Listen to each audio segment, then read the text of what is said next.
মানুষের ঘাট নয়, সেই ব্যাপারে যদি তুমি একটু আমাদেরকে বলো।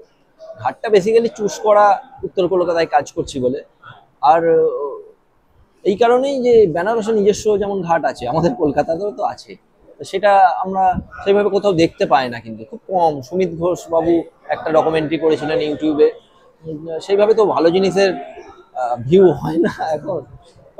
ওই জন্য এই পাবলিক প্লেসটাকে চুজ করলাম, যেখানে দুর্গাপুজো কমন পিপলরা আসে, এছাড়াও অনেক সবাই আসে দুর্গাপুজো দেখতে, কবি সাহিত্যিক থেকে শুরু করে রাজনীতিবিদ, কমন পিপল সবাই আসে। এই ঘাটগুলো আমার মনে হয় প্রচার দরকার আছে, কলকাতার ঘাটগুলোকে আরো হাইলাইট হওয়া দরকার আছে। কিছু প্রবলেমও আছে আমাদের, আমরা যেটা পারি না কলকাতার ঘাটগুলোকে সামনে আনতে, যার কারণ আমি নিজে ফেস করেছি। ঘাট নিয়ে কাজ করতে যাবো বলে নৌকা নিয়ে ভেবেছিলাম একটু ঘাটের কাছাকাছি জল থেকে কিছু ছবি তুলবো, ভিডিও তুলবো, প্যান্ডেলে ইউজ করবো বলে, কিন্তু সেটা পারিনি। পোর্টট্রাস্টকে এক সপ্তাহ ঘুরে ঘুরে পোর্টট্রাস্টের অফিসে ঢুকতে পেরেছি।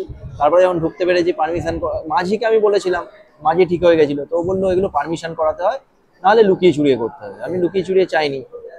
তো যখন পারমিশন করাতে গেলাম, ওরা বললো শুধু মোবাইল ক্যামেরায় ছবি তুলতে। আমি বলেছিলাম ওরা ক্যামেরা নেবো না, মোবাইল ক্যামেরায় ছবি তুলতে 1,67,000 টাকা পারমিশন চায়।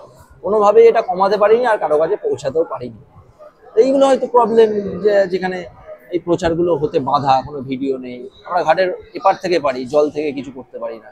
এইগুলো যদি কাটে, আমার মনে হয় আরো বেশি প্রচার পাবে, আরো বেশি লেখালেখি হলে ভালো হবে। আমাদেরও তো এটা তো নিজেদের নিজস্ব খনি, মানে আমাদের গর্ব, তাই এগুলো আড়ালে থেকে যাচ্ছে। বলছি এই ঘাটগুলো, কলকাতার যে ঐতিহ্যবাহী ঘাট, এগুলোর ইতিহাস বা এর সম্পর্কে আমরা কিছু জানতে পারবো প্যান্ডেলে গিয়ে? জানা উচিত।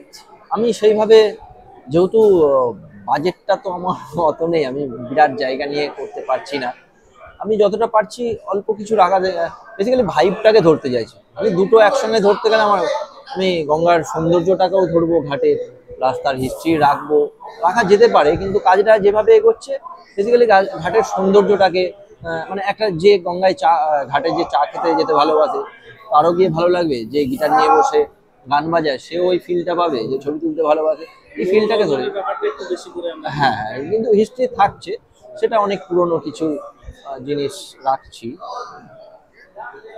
আর তোমার এই যে কাজটা করতে কতটা চ্যালেঞ্জিং যদি আমাদেরকে বলো, আর এই বৃষ্টির দিনে প্রচুর মানে কাজের ব্যাপার হয়ে যাচ্ছে, সেইটা তোমার কাছে এই কতটা চ্যালেঞ্জিং? তো প্ল্যানিংটা ভালো থাকলে হ্যাম্পার হয় না। আমি জানি সেপ্টেম্বরে পুজো, বৃষ্টি হবে, আমি প্রথম থেকে ঘিরে নিয়েছি, আমার একদিনও কাজ বন্ধ হয়নি, বৃষ্টির জন্য কিচ্ছু হয়নি। আচ্ছা, আরেকটা জিনিস যেটা হচ্ছে দর্শকদের জন্য ওপেনিং তুমি কবে করছো?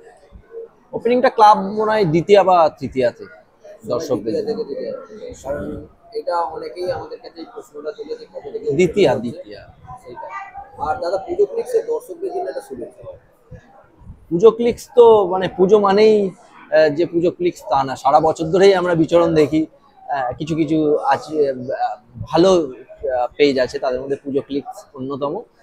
তো পুজো ক্লিক্সকে খুব ভালোবাসুন, খুব করে শেয়ার করুন, সাপোর্ট করুন, আর সবাই খুব ভালো থাকবেন। পুজো ক্লিক্সকেও খুব অসংখ্য অসংখ্য ধন্যবাদ।